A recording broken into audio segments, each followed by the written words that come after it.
Well, good afternoon, everybody, and welcome to the council meeting on Wednesday, the 7th of September. And welcome, councillors, 21st of September.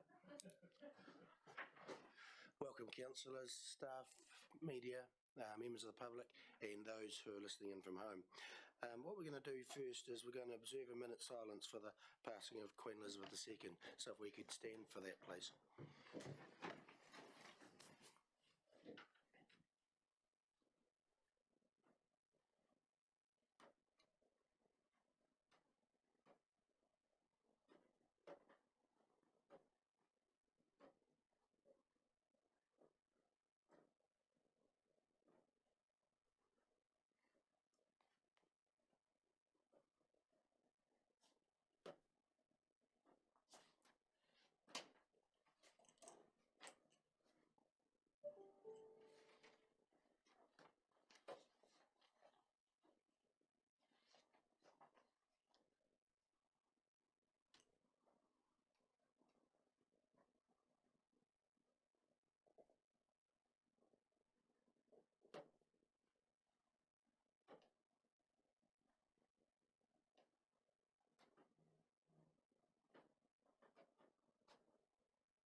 Thank you.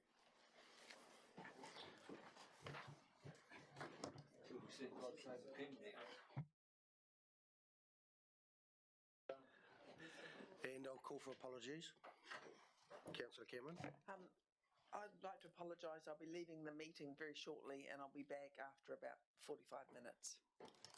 So I'd like to move or accept that apology from Councillor Mackay, Councillor Brown. All in favour, please say aye. Aye. Carried. No, item number 2, extraordinary business. Anyone got any extraordinary business? Councillor Mackay. Good afternoon, Mr Mayor and councillors, staff. I have an item of extraordinary business, re-descending of the agenda. The sending of the agenda. Sending of it? Yes. How do you mean? Do you want me to explain? Please. Yeah. Quite simply, Mr Mayor, we have not been told how we can print with the new reconfigured Stella. So I asked for the agenda to be sent to me. Yes, it didn't actually happen until Monday morning, which I lost 2 days and able to do my background reading. If it can be sent to us, we can then print bits off if we want to look at it in a sheet to get ready for the meeting on the Wednesday.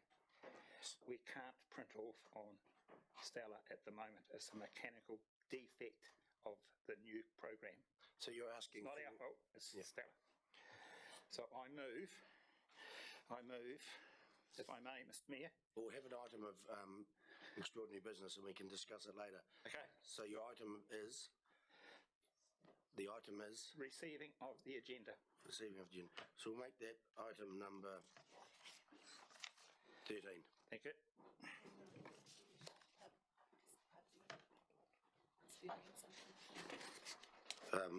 Sorry. Yeah, we'll make it, well, it won't be number 13 because 13 is the first item, and does make it number 12A after the Mayor's report.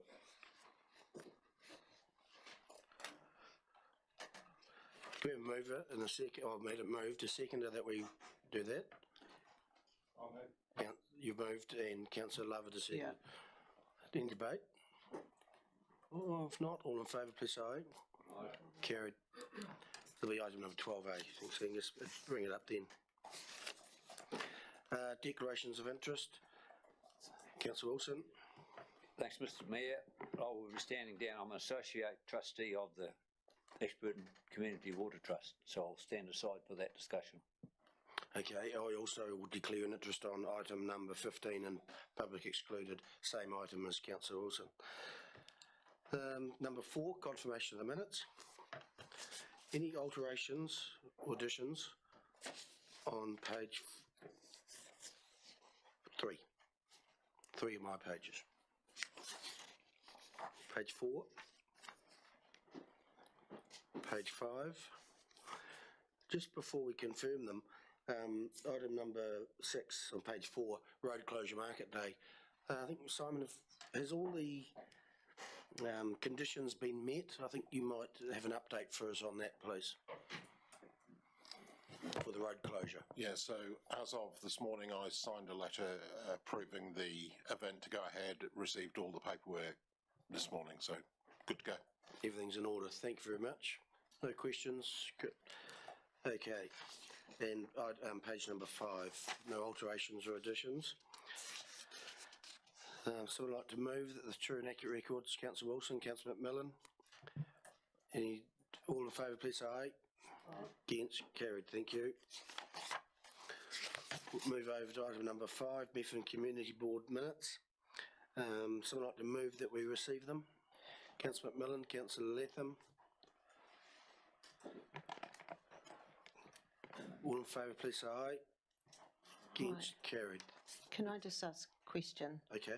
on those minutes? So what date will these minutes go to the community board for approval? Because I just see that there are some items that I don't think were accurate. So after today's meeting, they'll be circulated to the board members and asked for any changes to be made. And with the board's agreement after that, the minutes will be signed by the chair and the chief executive prior to the end of this term. Great, thank you very much. Item number 6 is Ashton Beach Enhancement Project. Sarah. Bert,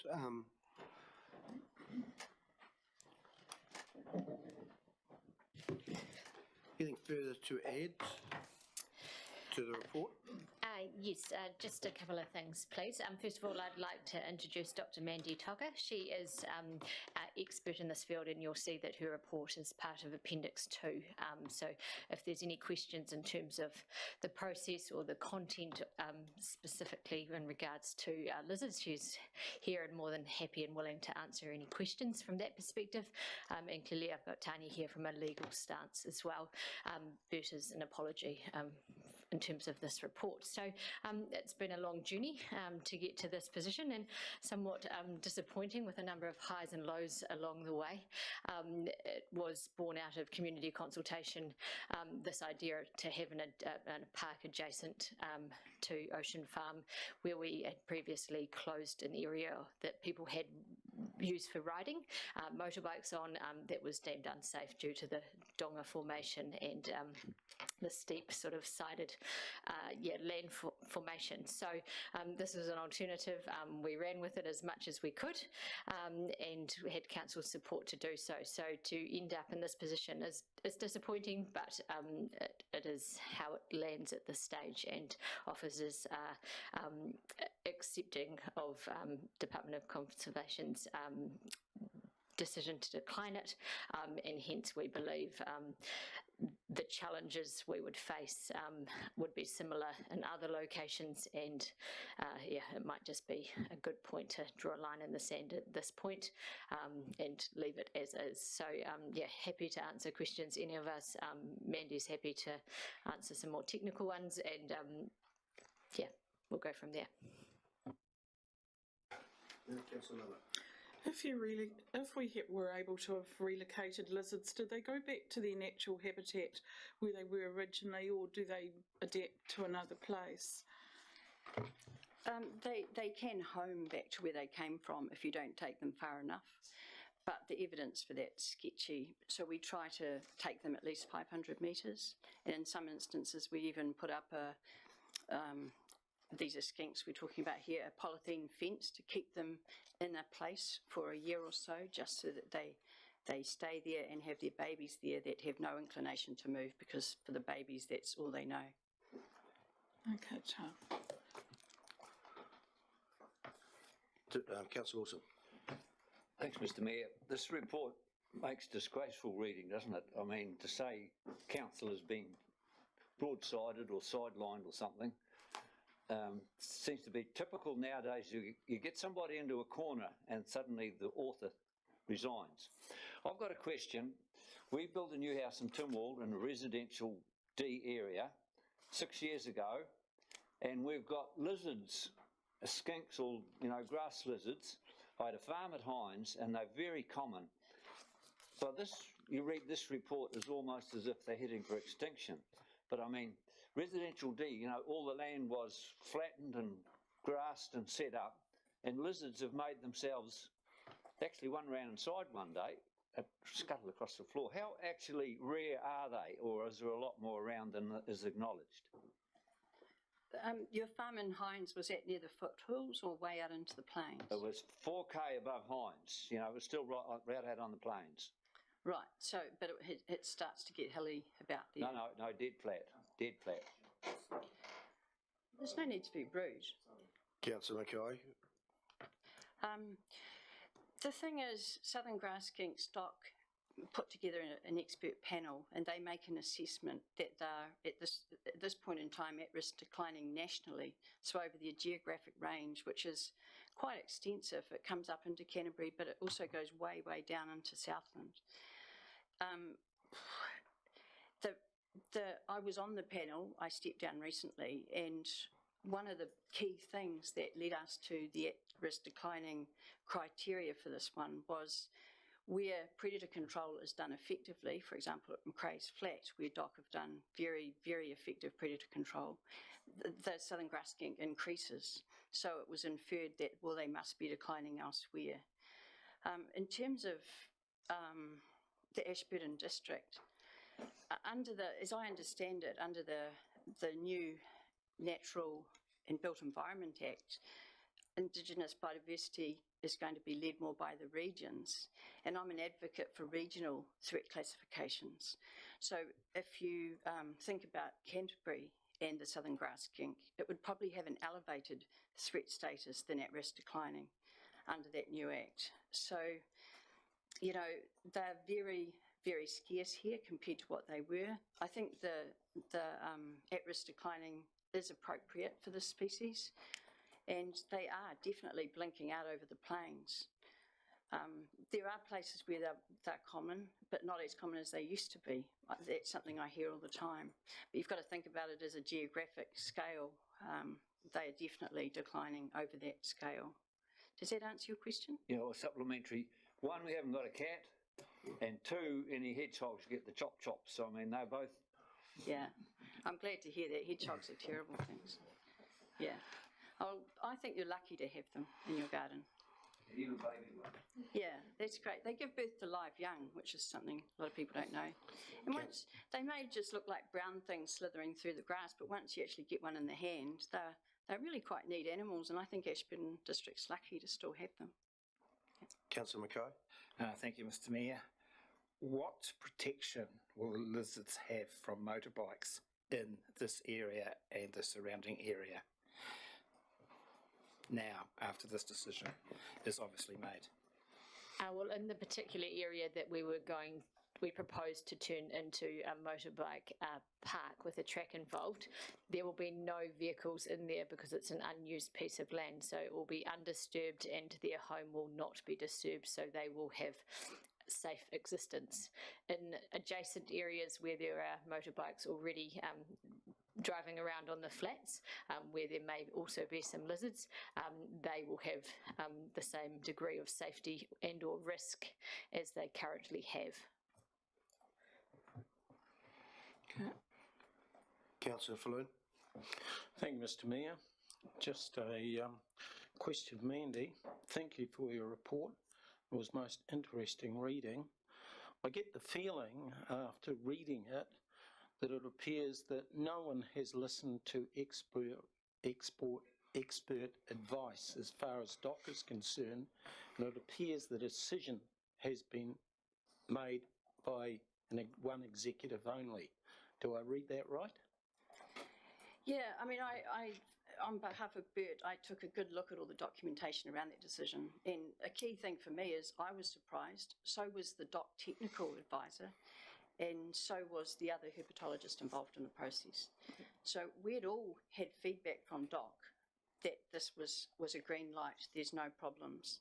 And as I've documented in that report, you know, Ashburton District Council were very diligent at responding to what DOC wanted, extra costs, extra this, extra that, and in a timely manner. I've read Bert's report and I know where the officers stand, but yeah, I stand by what I put in that report. I think you've been a victim of a flawed process, and some strange information was put in front of the decision maker, Duncan Toogood, who resigned the very next day. So we weren't even able to talk to him about why or how. In terms of something that perhaps isn't captured in my report is something that, I mean, I write these lizard management plans up and down the country. This was a sound plan, and no doubt about it.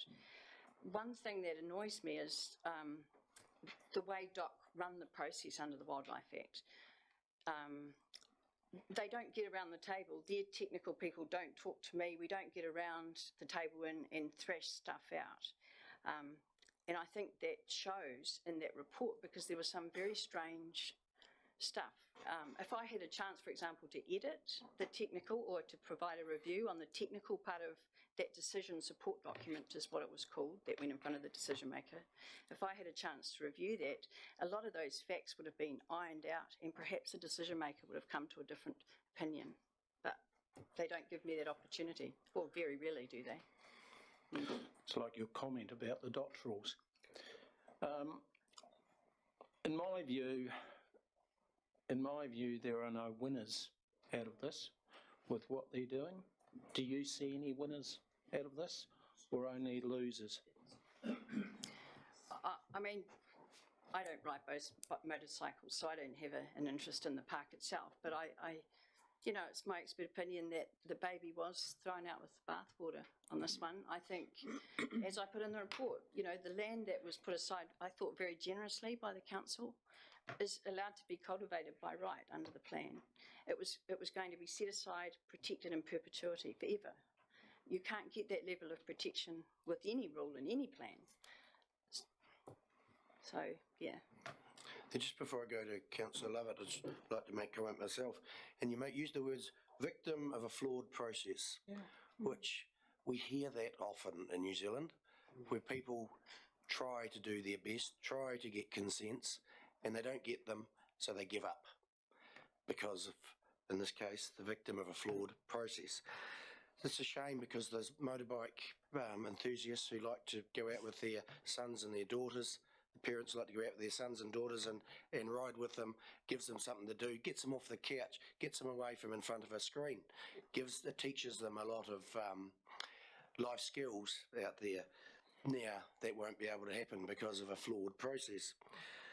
I'm disappointed it's not going ahead as per our recommendation here. But councillors, we do not have to accept this recommendation. We can box on with this process if we wish. Yes, it will cost us some money, but yes, it might remove us being a victim and let the process happen the way New Zealanders want the process to happen. So think about that before we go to a recommendation. Councillor Lovett. Yes, I'm really disappointed with it. You know, the lot of decision on the Wildlife Act of 1953. And I think it is a flawed process. And look, I was part of the early discussions, and we had a vision for Ashton Beach with the community. You know, we're looking at protection and education and a destination for Ashburton people to go. And we're only talking about 1 hectare of land. If we could have had the motorbike people involved with protecting the skinks, get them involved with natives and everything, and we could have a great place down there and bird watching and walking and everything. But I'm just wondering, can we get DOC and ECAN and council and everyone sitting around the table to talk this through, and iwi, because obviously they've been given some bad advice too, or lacking in advice, and I don't think we should just let it go. I think we need to keep pursuing with it, because at the moment you go to Ashton Beach this weekend, there's mum and dads with kids riding all around, and I think it would be great to give them an asset and teaching them about the values and about bird watching and everything else down there. It's just a lost opportunity. And yeah, I'm quite saddened if we have to halt it here, because with everything coming on board in the future, we're never going to get this opportunity again. It's a once in a lifetime now to push for this before the gates are locked down there and everyone's got to keep out. And I'd hate to see that happening, and like having people down there was going to stop all the burnt cars and boys racing around there, and we've just left ourselves open. Councillor Latham. Thank you, Mr Mayor. Just a question, if I may, Doctor. You say that if there had been an opportunity to get round the table, perhaps the outcome might have been a different decision. Is it too late to do that now? Is it following on from what Councillor Lovett says? Is there some way we can still get round the table and perhaps review that situation? Sorry, I should have let you answer Councillor Lovett's question, which was a similar question. I moved on too quickly, but you're getting it now. Thank you. The reality is we've got a wildlife permit application that's been declined. There's no right to appeal under the Wildlife Act. So as you'll see in the report, the only options are either to judicially review this decision on the basis that it's unreasonable or any of those judicial review grounds, or to relodge a new application. So if councillors are minded to amend this recommendation, you've got to bear in mind there's still a Wildlife Act permit process to go through. We can't go ahead and remove skanks without a wildlife permit, because to do so would be a criminal offence under the Act. So, Councillor Brown. Yeah, so there's basically no winners, it's only losers, isn't it? Including the animals we try to protect. There's opportunities always, right? Talking to Bert Hoffman's, I'm afraid I've forgotten the name of the reserve, that very special place on the plains that hasn't been cultivated. Yeah. So, I mean, there is options as long as there isn't a time pressures on this to relodge, to perhaps do some work somewhere else, set some groundwork in place that helps stock, view it afresh. My recommendation in the report is to not try again at that place, but that's just my recommendation. It doesn't mean it's not going to succeed with a different decision maker. I think there are opportunities as long as you're not under time pressures. I mean, the skinks still need help.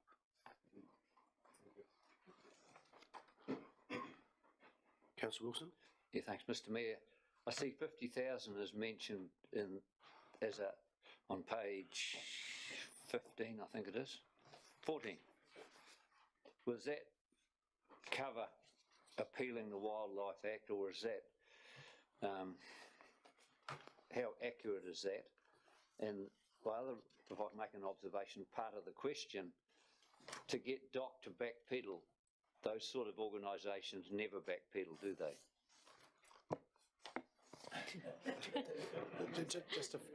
Just to perhaps answer that, I mean, the report's clear. There is an option for a judicial review. I mean, that is the more formal getting around the table, or the more formal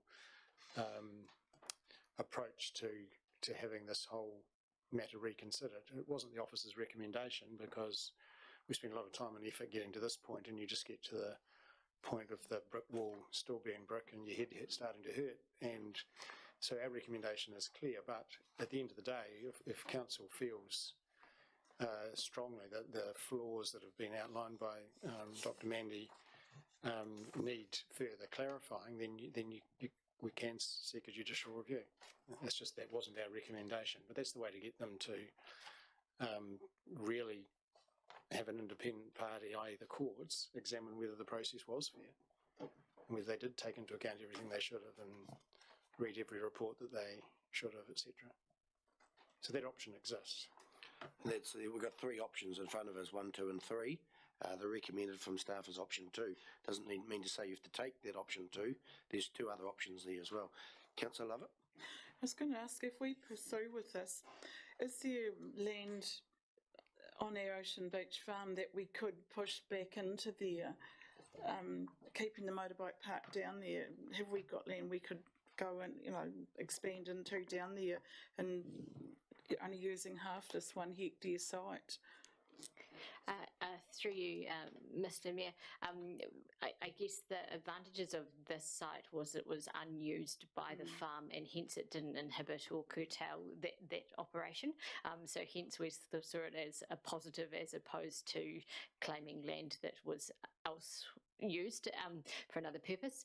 And the other thing, from an operational perspective, it's right at the edge of the farm, so it has access directly from a public road versus other, there are areas within the farm that have almost the reverse of a donga. They have the sort of steep-sided, flat-bottom gullies on either side. And those are landforms that are used from time to time for like four-wheel drive training and things like that. But that's by arrangement at the right time, so it's not causing disruption to the farm. So I wouldn't think the farmer or council as a property owner would be up for having people at any time, day and night, to get to a location which is central. I just got one question for, I'm not sure which staff member it would be for, but if council wanted to progress this to get a motorbike park on that piece of land, would option 3 or option 1 make it, which would be the desirable option if we wanted to progress along the path we've been progressing? Under option 3, which is a judicial review, all, if council is successful, you'll get out of the High Court would be a determination that the DOC are required to rehear the decision. So you're basically back in the position that you'd be under if you chose option 1 anyway, which is resubmitting the application. So the second question out of that is then, which is the better way to go? Option 1 is start again, or option 3 go for judicial review? My view, and I'll hand this over to Mandy afterwards, would be option 1 and resubmit and start afresh and sit around the table with all the parties before you resubmit. Right. I don't see any benefit in spending $50,000 to $100,000 in legal fees to do a judicial review to only end up having to resubmit anyway. Thanks for that, that's good. I acknowledge this isn't my area of expertise. I defer to my colleague here, but a judicial review, it won't be about fairness. It'll be about any point of the process did the DOC, any of the DOC staff act unlawfully. So it's quite a hard bar to reach. Councillor Mackay? Mr Mayor, there's another option, I think, that I would like to suggest, if I may. That we pass this recommendation so the motorcycle people can get on and do their thing, whatever they're going to do. The other one is, how about we just write to the people that can actually make this decision happen, describing to them exactly what has happened, but not asking for anything, that we send the letter to the Minister of Conservation and we address it to the spokespersons for conservation to the other political parties in Parliament. See what happens. We could do that. This sort of thing needs altering at the top, not mucking around with judicial review. We've got some motorcyclists that are looking for something, and yet we still keep the option alive by writing to the Minister and copying in other appropriate people. If we take the recommendation that's here in front of us as well as writing the letter, then the option of the motorbike park is gone. We would need option 1 to keep the motorbike park alive, so to speak. Yep. Plus the letter could go as well. Councillor Fullen? Thank you.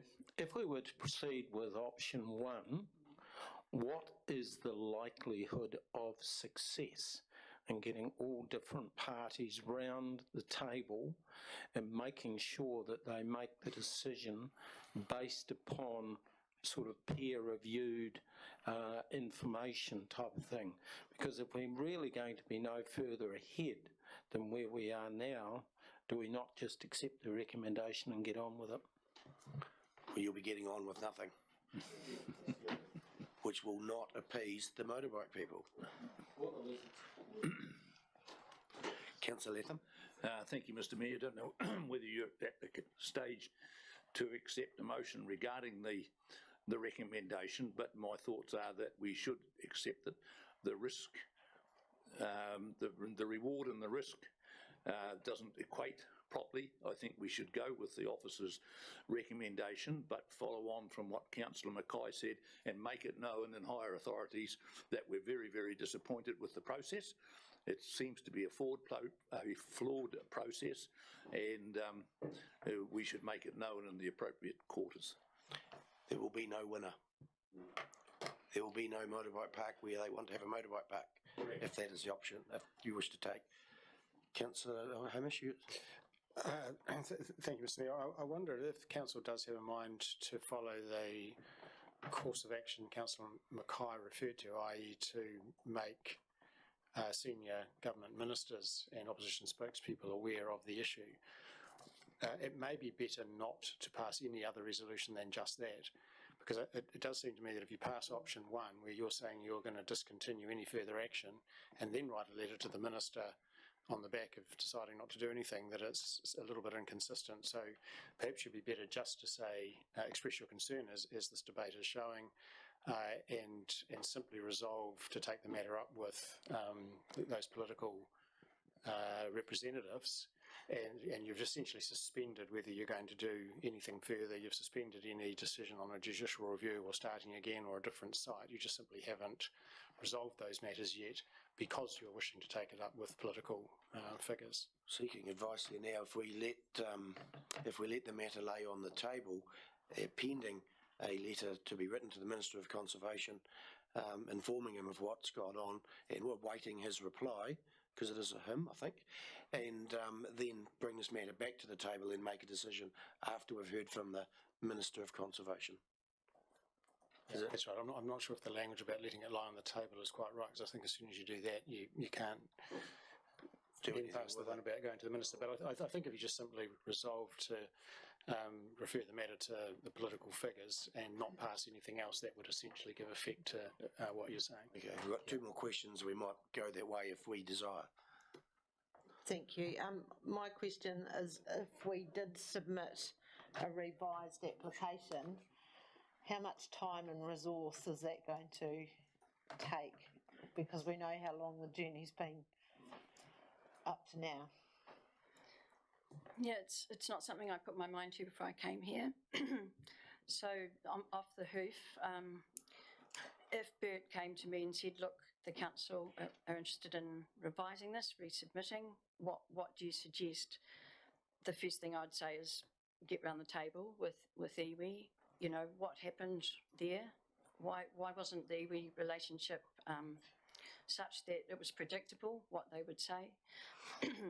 We don't know the role ECAN have played in this. So only then would I be able to give advice on how a revised lizard management plan would look, whether or not you would need to add things. For example, perhaps reduce the covenant area, for argument's sake, and salvage some of the lizards for release into that wonderful reserve that I've heard so much about, making some habitat ahead of time. There could be, I can't answer it really. It's how long's a piece of string, because we don't really understand why it was declined, in my opinion. It seemed like it was well and truly adequate, what was put on the table. Just while I have the mic, if you don't mind, I've had reason to consider writing to ministers for various other, the Minister of Conservation for other aspects of my work, and during that thought process, it's come to my attention that the Wildlife Act is under review, and I wonder if writing to the minister may end up being quite unsatisfactory for the council, and that you'll get a reply along the lines of, yeah, we know, stand down, we're on it. Anyway, it's not a very informed opinion, but you have it anyway. Thank you. And a lot of what I wanted to say has already been said, and particularly by you about not, taking away activities for families and youth when we want them off the couch, and then these things happen in regulation. But my real question really was, after the whole debate, at the end of the day, no matter what action we take other than to give up, the fact that the skinks are there and they're protected under the Wildlife Act, any further action we take is probably going to be pushed right back because of that fact. Would that be true? That, the skinks are there, that would be the overriding factor that would stop us. That seems to be where DOC are at, even though it's part of it was also an SNA. No, I don't think it's formally scheduled, but there are also rare plants there as well. So at this point in time, DOC did not want to approve that Wildlife Act permit, and whether or not they threw in the kitchen sink in making that decision, you'd have to read the decision support document yourself, but, yeah, I stand by my advice. I wouldn't do it myself. I would go somewhere else. Avoid the Wildlife Act at this point in time. Thank you. Thank you. I don't think Roger moving the recommendation got a seconder, did it not? We never moved it. Okay. I would like to move a motion that the recommendation lie on the table and that we, in the meantime, we can... I do have another recommendation. Oh, sorry. I do have another recommendation here which may be along your lines. So if you'd like to hold and then... Hamish, would you like to read the recommendation we've crafted? Yeah, so a potential resolution for council to consider is the council extremely concerned at DOC's decision to decline the Wildlife Act authorisation 91865-FAU and express that view to the Minister of Conservation and opposition political party conservation spokespersons. Full stop. And that, to me, that gives effect to the desire to express the concern and does nothing further. It doesn't. You haven't closed any door or opened any other door until you hear back. So that's the recommendation. Would someone like to move? Councillor Mackay? Councillor Bram? I will second that, yes, certainly. Open for debate. Councillor Falloon? Or Councillor Lovett? I was just going to ask, with that recommendation you're sending off, will there be plans of what we envision that area will be to give them a good understanding what we're trying to achieve down there? Just as a background information before they say yes or no. I think the art of getting the Minister's attention will be to keep it simple, and if we provide a book in support of the application, it'll only be referred to the very people who've already declined it. So I think that a different approach is required then to explain all the detail of the proposal. To be honest, yeah. Councillor Falloon? If we accept this recommendation, what happens to the recommendation we've already got here? It simply hasn't been dealt with by council, so nothing happens to it. So effectively it's lying on the table? Effectively, but it could be overtaken by all sorts of other events that mean it's never dealt with again. You know, so not technically. That's right. Because I certainly agree with the idea of going to the Minister, but to me it should actually be a 2, if not 3-pronged attack, in that we should be going back to talk to iwi and other people to get them round the table as per option 3. Option 1. Oh, sorry, option 1, yeah. So that's a different resolution. It is. Can that be part 2 of the resolution? Yeah, part 2, and could you say it again? We've got one. Sorry, Philippa, advice. We've got one. You have a mover and seconder for a resolution, and you would need to get that mover and seconder's agreement, or you could simply deal with one and then deal with the other afterwards. I am prepared to second the recommendation that you've got, but I'd also like to add... We've already had the seconders. Oh, sorry. Moved Lynette and seconded Lane. Oh, right, sorry. Mr Mayor, if there was to be an amendment, which may be the way to deal with it technically, I'm looking at page 23 of the agenda, and the comment in there, the second bullet point from the bottom before getting to bullet point 5, says that Arawhenua through AEC are more than happy to work alongside DOC staff and lizard experts to assist AEC in amending the application to create a more favourable outcome if this is possible. So I think the amendment might well be giving effect to that statement, if I understand the addition you're trying to make. John? I mean, I was just going to add that we talk to other interested parties who have been part of this decision-making to date. Yeah. One of the things I see in here is that the declining of the authorisation does outline Arawhenua's opposition and concern in some depth. So I think they are a really key player, and as are DOC themselves. So ECAN's in there somewhere too, but I think until you get really clear what Arawhenaua's view is. DOC aren't going to be budging at all. So we've got a recommendation on the table. It's been moved and seconded, isn't it?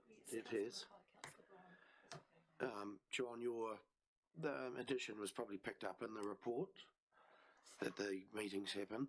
So if we wanted to stay with the recommendation we had, that the letterhead's off to Minister of Conservation, then nothing further to add. Shall I put the motion? I thought there was one to put an amendment. Is it not captured in here? Not as council's decision. Right. It's simply in there as commentary in the material. The resolution will be what we will do. So John's going to have an amendment then, if he wishes, to add in that conversations are to be had with DOC and iwi and other interested parties. So you'd like to put that amended? Oh, Angus, can we go off for a second? If I may?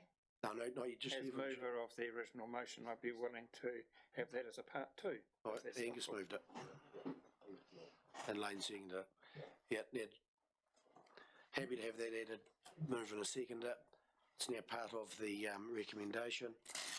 Do you want the recommendation reread?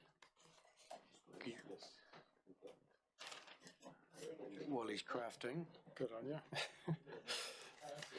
Okay, so the first part of it is that Council is extremely concerned at DOC's decision to decline the Wildlife Act authorisation 91865-FAU and express that view to the Minister of Conservation and opposition political party conservation spokespersons. And part two is that Council engage with Arawhenua through AEC to work alongside DOC staff and lizard experts and any other agency involved to assist ADC in amending the application to create more favourable outcome if this is possible. All understand? Stuart? Could we add in our local MP as well? Because yeah, we'll copy everything is copied to our local MP that heads to Wellington, the government. Yeah. Further discussion for or against? If not, I'll put the motion. I'm in favour. All in favour, please say aye. Against, carried. Thank you all. Thank you, Mandy. Sure. Just one moment to, with regards to recommendation 2, because it's still up in the air, I guess is a way to describe it. We'll just press hold that they retain the funding. It's still earmarked for the park, and that's how it lands. Yep. At this stage. Thank you. Thank you all. Item number 7.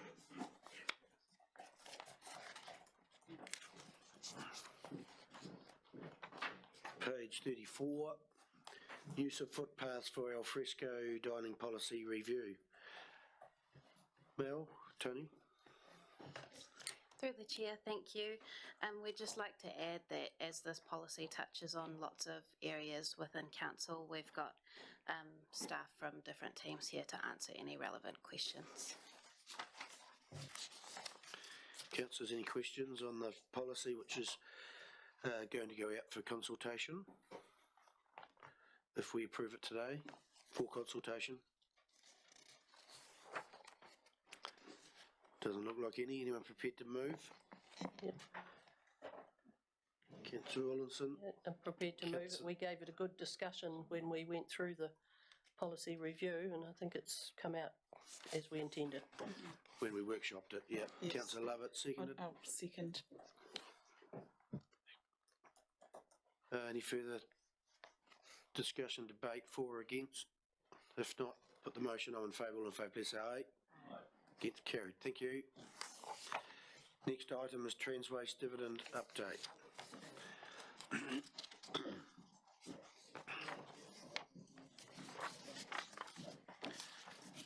Page 47. Welcome, Leanne. Thank you and good afternoon. Anything further to add to your report? Nothing further to add. I think it's pretty self-explanatory. Questions, councillors?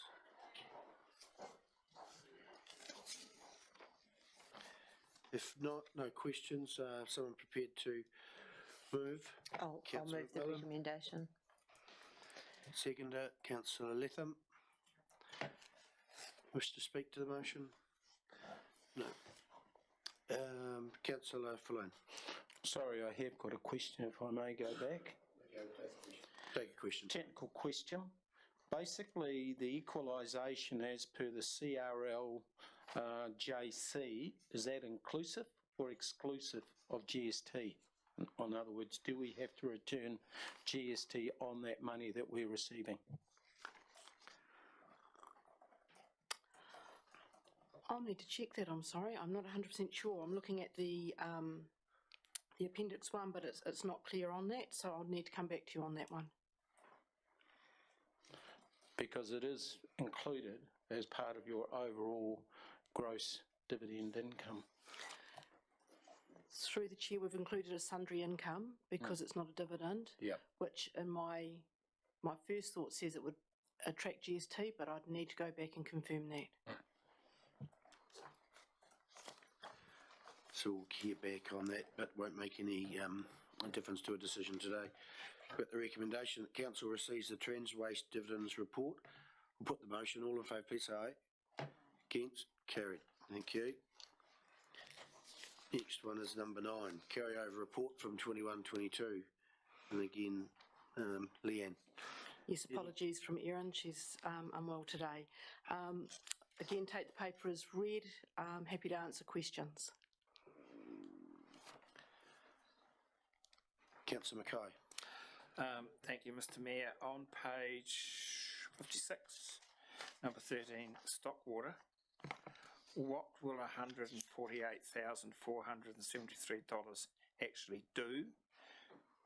I asked the question because originally the fish screens were $500,000 each. So is it actually worth carrying $148,000 over with those amounts of money required to build fish screens?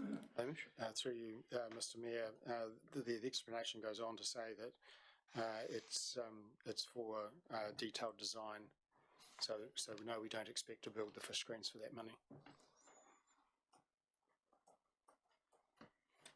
Supplementary. Yep, supplementary. Is the Chief Executive really, really serious that he can design a couple of fish screens for $148,000 without having to put any other monies with it? I'm sorry, Mr. Mayor, I can't answer that question to that degree. Perhaps Neil can. Through the Chair, that's what our asset manager has worked out to be the cost for the design. Thank you. Councillor McMillan. Thank you. I've got 2 questions. Page 57, the Mayor's discretionary fund, how much is that normally each year? Is that, I see there hadn't been much of an uptake. $10,000. So it's obviously been carried over for the last 2 or 3 years. Okay, thank you. And the other question I had was on top of page 59, which was the Mount Hutt Memorial Hall kitchen upgrades, and I had thought that there was $15,000 in the budget for the kitchen upgrade, so I'm just wondering why there's only 4,402 to carry over, and it may be something you need to let me know later. I probably need to let you know. It suggests to me that the rest was used and this is the balance for the final bit of work to be completed, but I'll come back to you. Yeah, I'm not sure that they did use it, so that would be good. Thank you. I just have one question on page 14, and it's under water, not page 14, 56, item 14, water resources. And the commitments include the ongoing district-wide flood hazard modelling project. We're planning on doing that work. I have heard that ECAN already have done that work. Is this work separate to what they already know, or is it adding to what they know? Through the Chair, I believe that it is more detailed. It's adding to what they've done, and it ties in with the LiDAR survey work that we've got, and it's specifically for our stormwater management flooding. But I can confirm with you and give you the exact details of the differences. Okay, thanks. That'd be good. Next to Stuart, Councillor Wilson. Thanks, Mr. Mayor.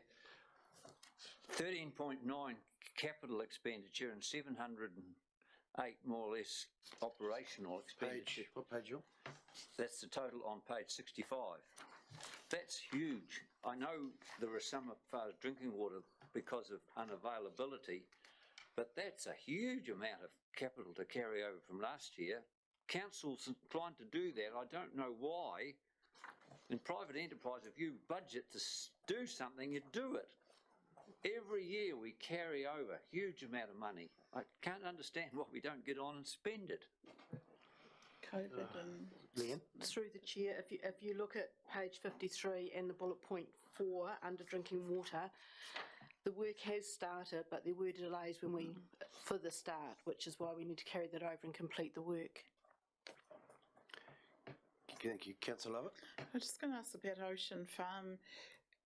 Page. It's bullet point number 9. Page 50, it's on page 54, 55.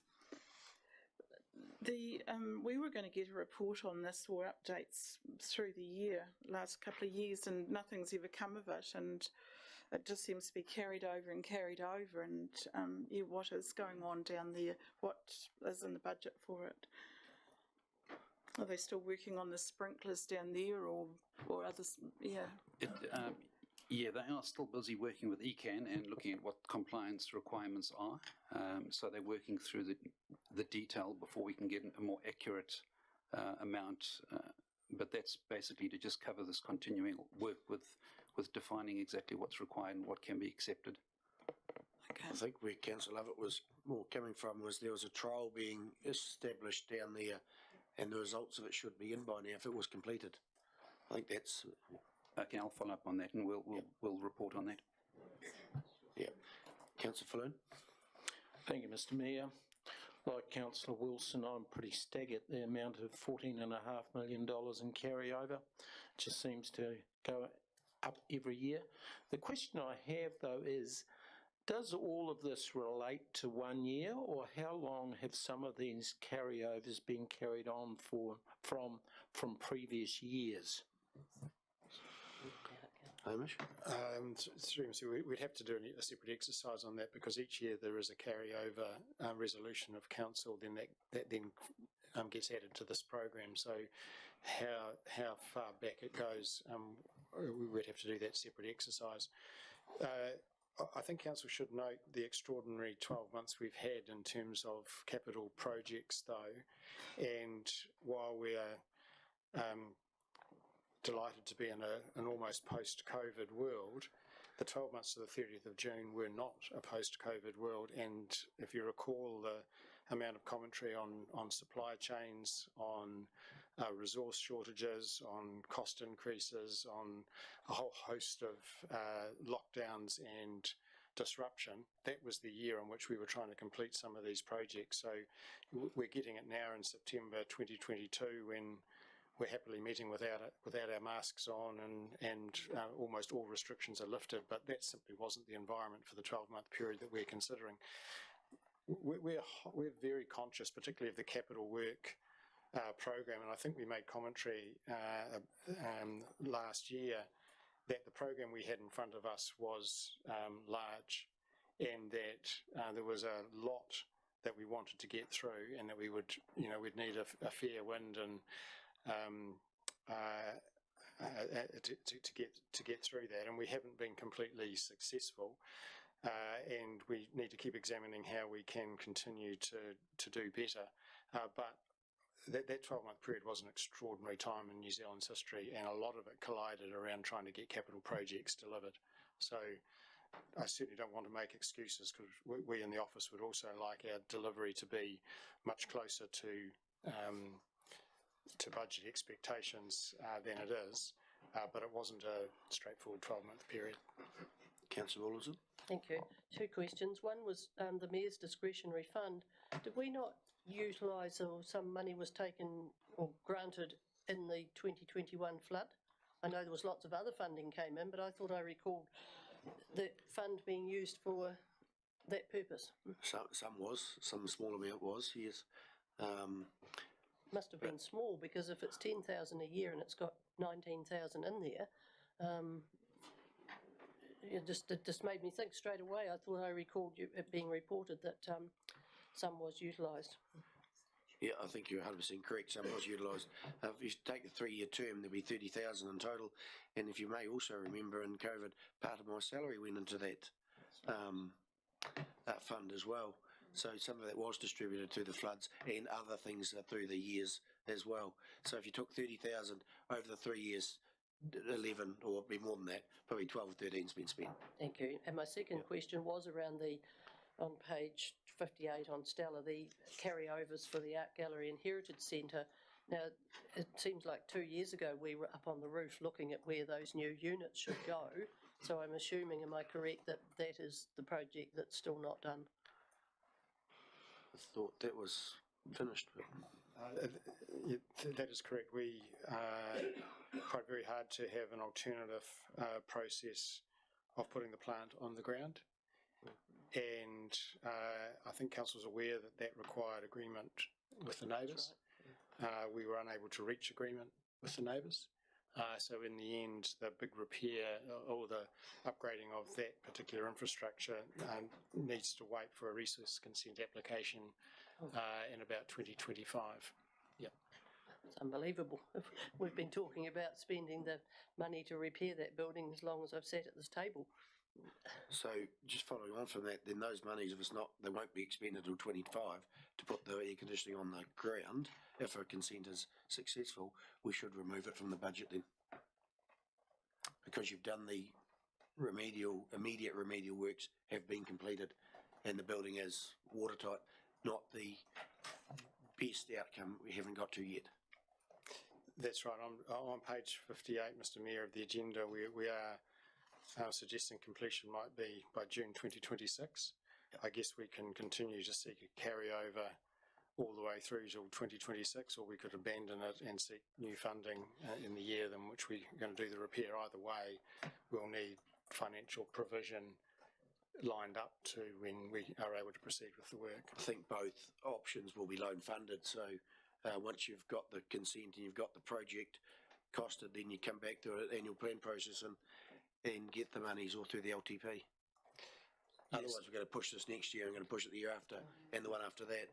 Yes, the only small risk would be that a future council didn't see it as a priority and raised, debt for some other project. That Whereas is a risk. The carryover does tend to imply that project still needs to be done. It just can't be, each year it wasn't done that year. Yeah, but the choice is yours, Mr Mayor. We could spend 5 minutes next year rolling this again and then 5 minutes the following. Yeah. I won't be at the table to bring the subject up. You may be watching though. So do you wish to have it stay there or removed? Your flight's gone off, have to come back. Hey Angus, but hold that question. The return road at the west, is that finished? Page 56, number 16. The recovery park? Yeah, is that finished? It's mostly finished. This amount to be carried over is just the tidying up around the edges and a bit more other ceiling work. A bit more ceiling work? Yeah, asphalting. Oh, so getting another layer? No, it's just at the edges and in other areas, not quite on that road, but there's areas further down below. I can explain it to you later.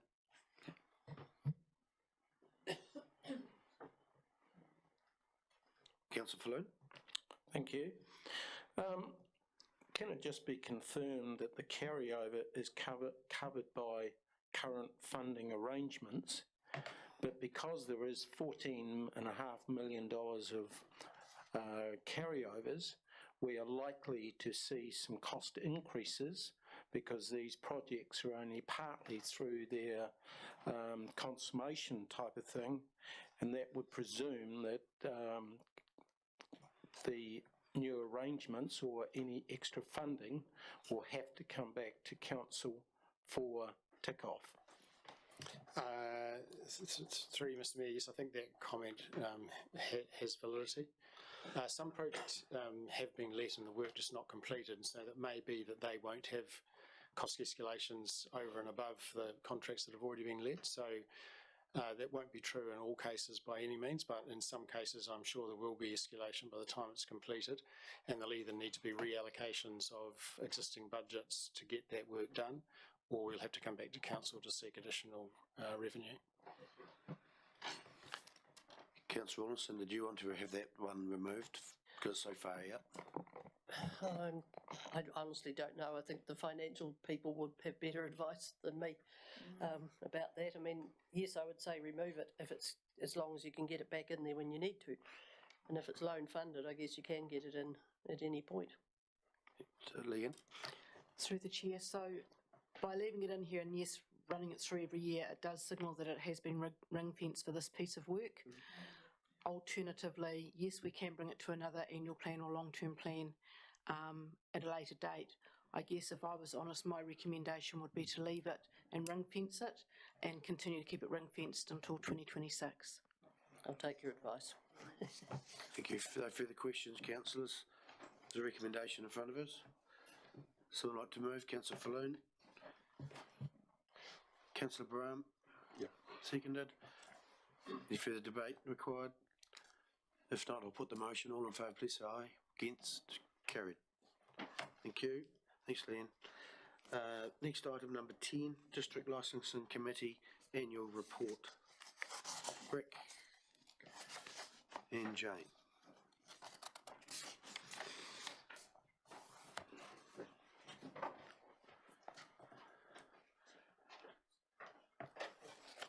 Anything further to add to the report, Rick? Thank you, Mr. Mayor. No, nothing further to add. Councillors, any questions? In-depth report on the goings-on of the Liquor Licensing Committee. Councillor Wilson. Thanks, Mr. Mayor. I've got 3 short questions. First, does the authority ever turn anybody down? Jane? Yes, they do, Mr. Mayor. Second question, who decides whether they're low, very low, medium? I see some squash clubs are medium, some are high, some are medium or very low. Or how do you decide the category? Thank you. Through the chair, you will see regards the comments on licensing and the fee system, item 7, where we look at the risk assessment side. The officers will look at the history of the premise, if there's been any enforcement issues, if it's a small store as opposed to a large nightclub, and apply the risk assessment accordingly. There is a document that they use, quite a hefty one, but this goes through the criteria that they should follow when making that risk assessment. And through you, Mr. Mayor, just further to that, a real life example would be the Methven Rodeo is the highest risk, and the Heinz Rural Women's Annual Dinner is the lowest. Stand up, councillor.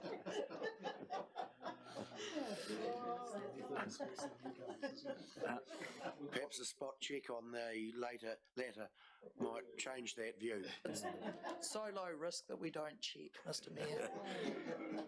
One supplementary. On page 78, the first 3 there have expired, but they've only got received. Does that mean they cannot progress, or what does that mean? Thank you. Through the chair, there are a number that are in that position, and it's purely the admin side of receiving and pending investigation into it and processing.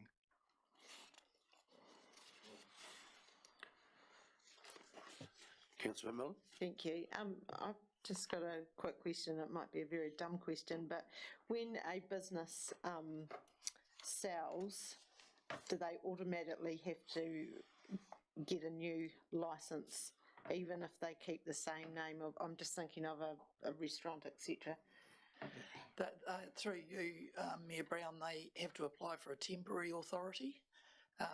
That's the law, so you can't just keep trading as is. You have to have that temporary authority until the sale and everything else has gone through and you've got a new licence. Right. And then if a restaurant has not been able to be open due to staffing issues, etc., and maybe hasn't opened for 2 or 3 months, can they put that on hold, or does it just carry through?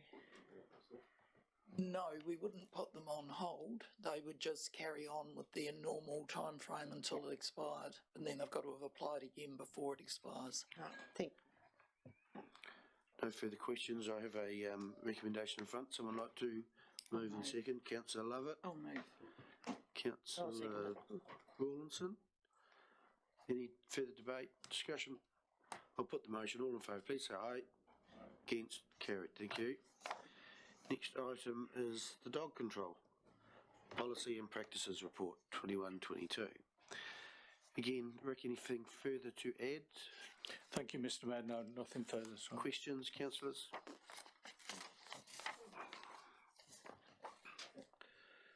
Picked up a few more dogs over and above last year's. Yep. Councillor Flood. Yeah, during that year we changed our contractor. Has there been an improvement in the service with the new contractor? Through you, Mayor Brown, yes, there has been.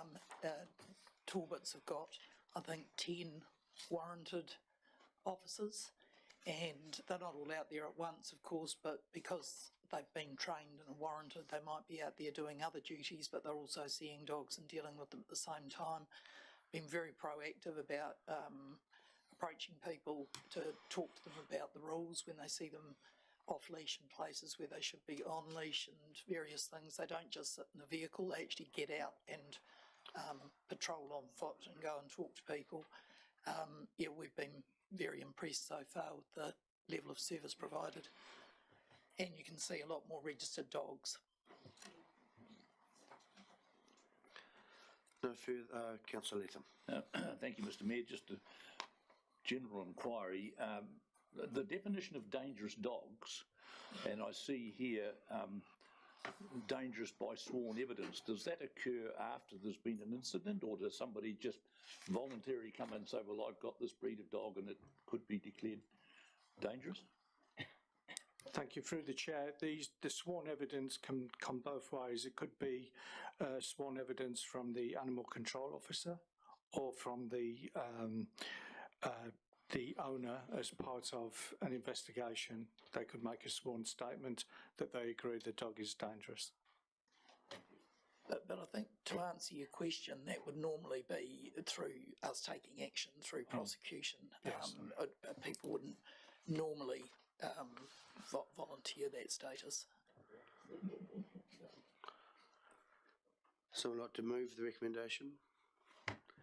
Councillor Latham, Councillor Broome. Further debate, discussion? Councillor Broome? No. Put the motion. All in favour, please say aye. It's carried. Thank you. Thanks, Rick and Jane. Next item is on page 95, and it's the Mayor's report. And I'll just make comment about the first point, 12.1, on the passing of the Queen Elizabeth II. We've had the moment silence, or minute silence it was. And yeah, over the last 3 years, she has been sitting up behind me watching. But that photo has been moved to the library which is with the condolences book. So she won't obviously be back there, but I'm sure a photo will be coming of the King, I assume, who then will be watching over us. Councillor Falloon. Who actually supplies the photos? It's a good question. Someone will, no doubt. Well, DIA, was it, Phil? I think it was through either the Governor General or the DIA, but I wasn't here when the Queen's photo arrived, so I'll have to check.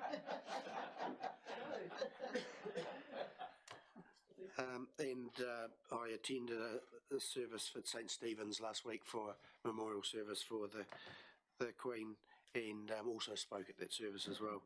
And next Monday, while you're all at Market Day or whatever you're doing, I'll be in Wellington. Been invited there, as other mayors and chairs of New Zealand have, to attend a memorial service for the Queen in Wellington, so I will be there. You see, LGNZ there's put a letter in there which has gone to the, at the local government's conference AGM, motion was put, the remit was put there for the NZTA funding model to be looked at. So hence here is the letter, and it's being, I've signed in with the chair of LGNZ, president of LGNZ, and that has gone. So we will get some action there, we hope. Just looking through the calendar, on the 17th of September, which was just the Saturday been, I attended the Ashburton Motor Caravan Association Park official opening, which is up at Allington Rugby Grounds. One of their grounds is put up there, and very, very good site, very good place for people to go. It can hold 60 caravans or campers, and it was full that day as they were having the opening. And during the opening, the person who does the consenting issues or for caravan parks around New Zealand was there, and he spoke highly of the planning staff here in Ashburton, how easy and simple and easy to get on with the staff were to get the resource consent, I presume it's resource consent, needed for that park. One of the best councils in New Zealand he had worked with, and he made note of that in his speech to everyone. So that's well done, well to be commended to the staff of the planning department. I also, which is not in here, on the 20th of September, Hamish, myself and Neil McCann organised a meeting with HEB, our contractor, David Simpson. I think he's the CEO, and we had a Zoom meeting with him, and I was telling him how unhappy we were with the work they have been doing on their maintenance over the last year or so, and what are they going to do about it. So it was a good meeting and good discussion. So what they're doing at the moment is they're developing a model for improvement on how they can think they can do things differently and improve the maintenance of our roading network. So they're working on that at the moment, and they're going to present that to council in November on how they see they can lift their game for betterment of the roads. So I might even ask Hamish, who was at the meeting, if I missed anything on that, or if I captured everything.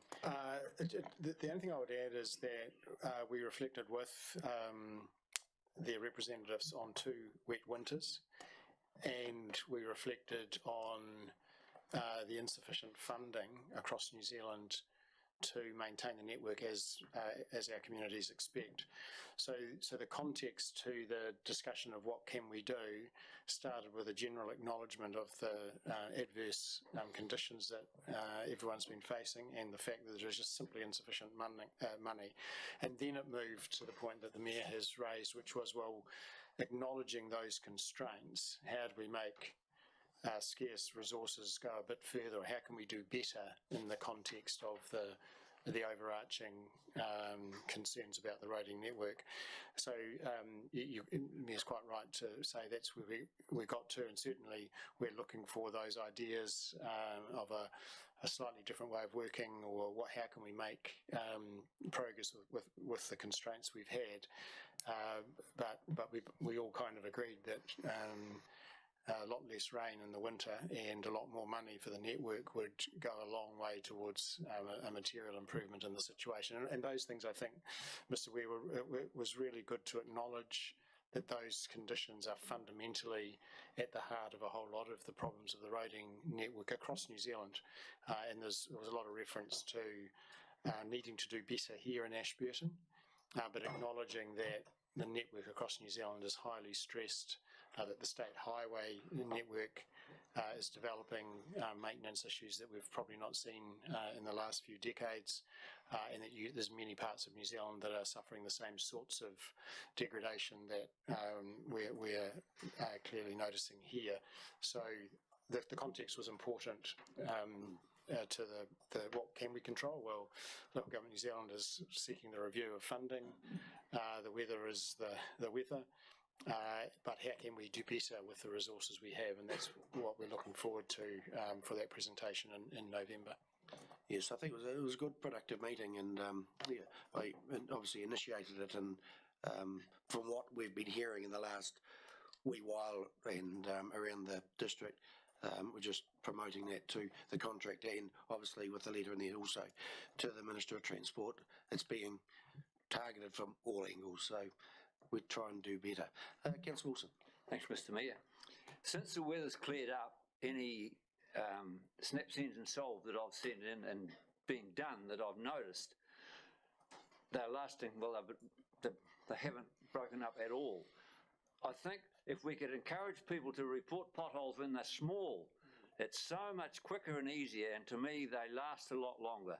It's these gigantic big holes, deep, they're the ones that continually, so if we could keep encouraging people, steps, ends and solve, if you see a pothole, even if it's not that big, send the report in and they can get on and fix it.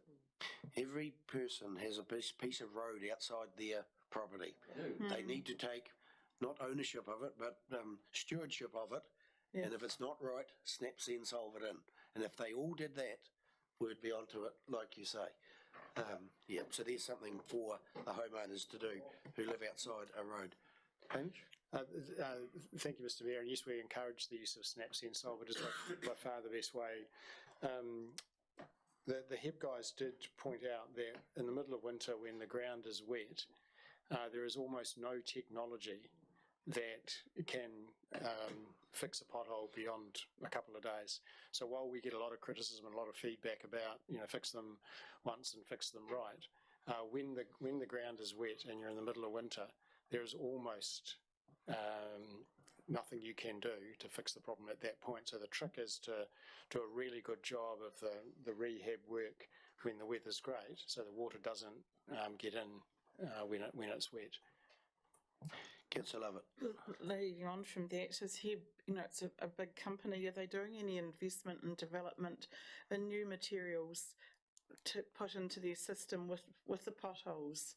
Because you look on Overseas Post and they're using glass, they're using tyres and lots of other things on the roading network. Is HEB themselves doing any development in that at all? They did discuss about, what was that new process you sent me an email on? Rejuvenation. Yeah. But you don't think it's suitable here. Nick, perhaps Neil, you could just explain what that is. They certainly are. They do research and development and look at different materials. Last year, during the winter, they did look at a different mix for pothole repairs, which was rather successful during the wet months. They did mention yesterday about a rejuvenated seal process, which we haven't heard of before, and we certainly would like to investigate and see if it is worth putting on here. It's only suitable in certain conditions, so we'll work with them and see if it's worth trialling it and if it would work. All that does is just prevents the top layer from degrading any further. It just sort of gives it a waterproof seal to just reduce the top layer from splitting and breaking up. It's just a short to medium term fix. It's not really fixing the base problem, but it just covers and prevents the water from getting in and making things worse. So we'll certainly look at that. But just getting back to what we discussed yesterday was we've got a big program this coming summer. It's bigger than last year.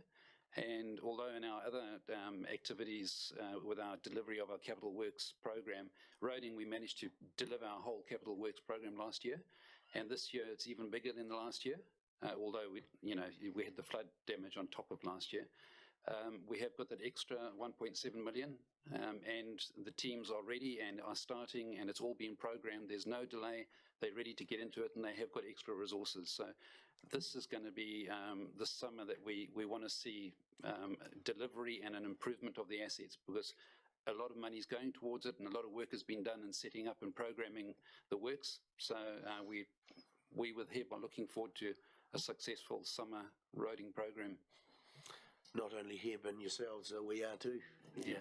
Thank you. Councillor Mackay. Mr Mayor, I have been impressed with HEB's way in which they do the drainage in the rural areas with that little machine. When I say little, I mean little machine. It's and they certainly cover the Ks when they're doing it.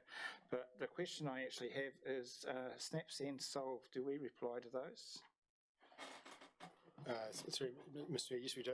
So there's an automatic acknowledgement of them.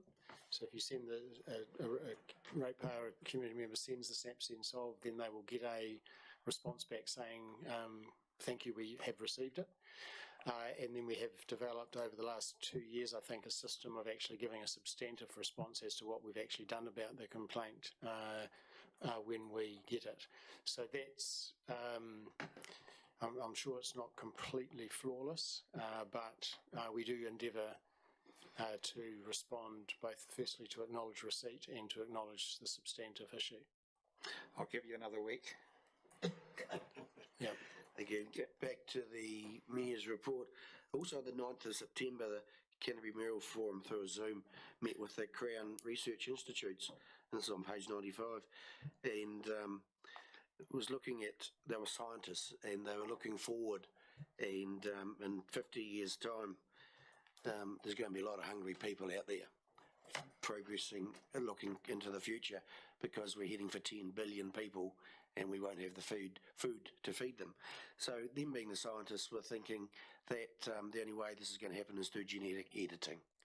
And they want to do genetic editing in the country. They can't, because it's not possible at the moment. And that was the Royal Commission on Genetic Modification and report in 2001 stopped that. And that the reports were around the world. A lot of governments and countries overseas now have changed that, and we are way behind the rest of the world in genetic editing. It's not genetic engineering or modification, it is editing. It's different.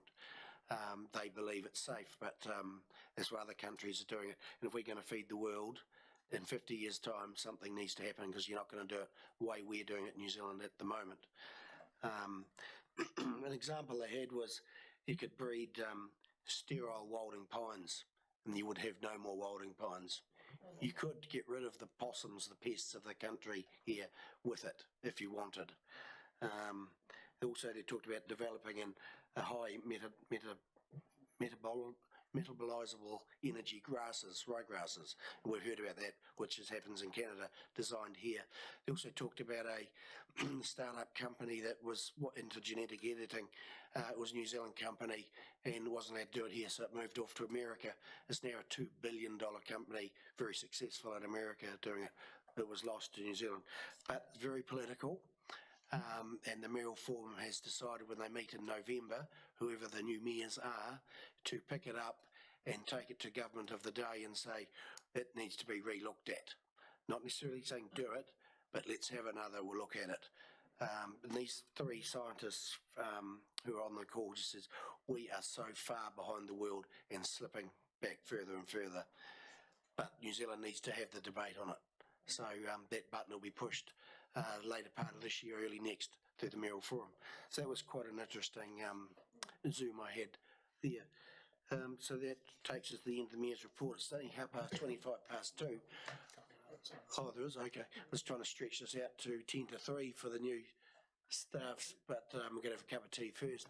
There's no way I can stretch it out that long. We've tried. Oh, we've got one of those items. But Councillor Rawlinson. Well, I'll just finish the Mayor's report by just reporting that the service for the Queen at St Stephen's, Councillors Lovett, McMillan and myself were there too. And I just want to compliment the Mayor, because it was one of the best speeches I've ever heard you make. It was really, really well done, and a lot of people outside afterwards were complimentary about it too. So well, thank you very much. So on that note, I will move that we receive your report. I've still got a couple of questions. Oh, sorry. Oh, Genghis, it's 12A. Yep, we'll do that after they've received the Mayor's report. Moved Councillor Rawlinson, seconded Councillor McMillan. All those in favour, please say aye. Carried. Item number 12A. Angus. Mr Mayor, I'll go straight into it, see if I get a seconder. I move that the agenda for the 5th of October council meeting be emailed to councillors as well as put on Stella. Seconder.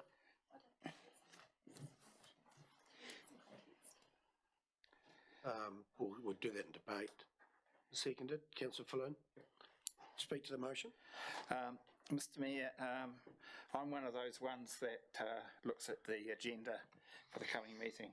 pretty soon after I get it. I find Sunday morning is a very quiet time, and over my council life I've managed to do 3 or 4 hours on Sunday mornings.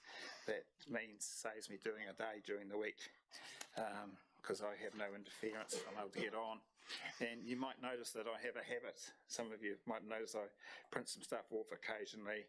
I might print a recommendation off in a report and I highlight it. It's just the way I operate, because I find with Stella working the anti-note procedure doesn't kind of hold. I'm doing something wrong. I have asked for Stella help in the past. I've been referred to workshop we're going to have, which we've never had. I find our lady that helps the staff with computer problems isn't really up to speed with Stella because it's not her. She hasn't had her thing, so I understand that.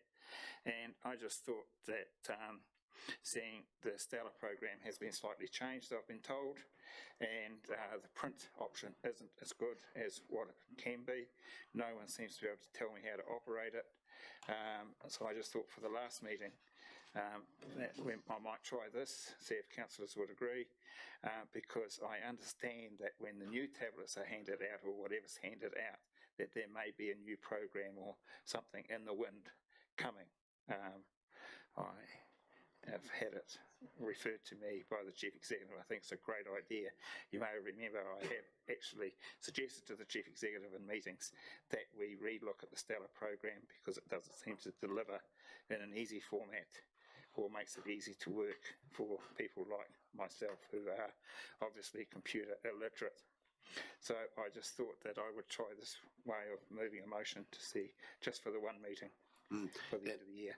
Thanks, Angus. And there'd just been maybe one flaw of the size of the file that gets emailed may not come through, but that's if it doesn't go through, it doesn't go through. Councillor Flynn. Yeah, I'd also support the motion as put. To me, it's always nice to have, even if you're just printing off the agenda, because you're flicking through your Stella, and if you've got a printed copy of the agenda, you know exactly where you are on the agenda. But I certainly find it useful to print out anything with figures on, because you can carry them forward and compare the previous period to the next period without having to go backwards and forwards, and during a meeting that is virtually impossible to do. Seems to be in the update, the printing option seems to have disappeared off the Stella. Yeah. Councillor Wilson. I just support what the other two have said, and just last week I had Philippa email me a couple of pages out of Stella because, again, that same thing. I wanted to print the list of all the people who submitted on the airport because I like to write notes beside their names as I read it, and we can't, so Philippa kindly sent it to me, but I support what they're saying. No further discussion. I think for the final meeting of October the 5th that we'll have it on Stella and emailed as per the recommendation, just for the one meeting. Yeah. One meeting? Yeah, no, happy to do that, and just stressing the confidentiality of the agenda. Once we start sending it by email, it's less secure than Stella per se. Thank you. Stuart? Oh, Angus, sorry, Angus. No, you can have the right to reply. I'll go for Stuart first. No, it's about something else. Oh, okay. Angus, right to reply? Mr Mayor, I totally agree with the last sentence the Chief Executive talked about security. I'm just wondering if they could chuck some code numbers on page 1 or halfway through it or something, so that if it does appear in public, they know where it come from. I'd be quite happy for that to happen as well. Yeah. I understand the point. I'm not sure we'll have the capacity to do that the week leading up to the election, but we'll see what we can do. Yeah. I'm going to put this motion before we can take another one, Stuart. So the motion's speak. Oh, I've had the right to reply. I've had the right to reply, so I need to put the motion. Yeah. We'll chat afterwards. Had the moved and seconded the motion. We'll get it by email for the final council meeting. All those in favour, please say aye. Against? Carried. Thank you. We've got new staff coming, but not till 10 to 3. We're going to break for a cup of tea, or I've got one thing. Whether I'm allowed to bring it up or not, I'm not sure whether you can. but what is it? I've been approached that somebody, whether it's ECAN or something, are doing a big planting in the Ashburton River right on the path of the new bridge. So, I mean, Yeah, there might somebody, be a cyclists are saying, why on earth are you planting that when you're going to rip it all up? Yep, someone heard that and they'll take note of it and have a wee look. Over there they did, I think. See the snow planting going to go in the way of a new bridge. So we'll break now for a cup of tea and we have new staff. What time, Sarah? 10 to 3? 10 to 3, so come back 10 to 3 and then we'll have public excluded after that. So media welcome to stay for a cup of tea if they wish.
Last but certainly not least today of the open part of the meeting is the introduction of new staff.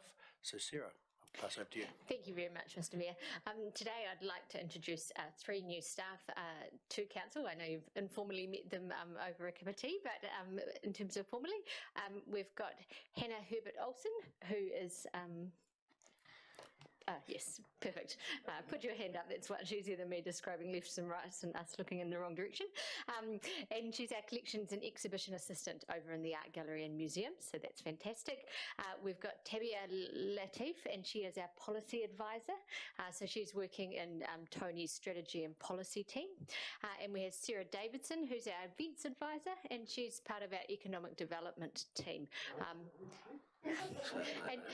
And she is in charge with relatively short lead time to get all the Christmas celebrations underway. So yeah, a busy task short term and some longer, bigger projects in her role as well. So yeah, and we've also got Julia Allen, who's not here today, and she's our swim school manager. So it's been good to have that appointment also. So yeah, thank you very, very much for coming here for this short and formal part of the meeting. And yeah, looking forward to working with you in due course. Thank you all for coming along and introducing yourselves to us. I hope you have a long and productive time here with us at the council. Thank you. Thank you. And we'll see you, no doubt, when we're popping around things. That takes us to the end of the open part of meeting. Someone like to move that we move into committee? Councillor Cameron, Councillor Rawlinson, all in favour, please say aye.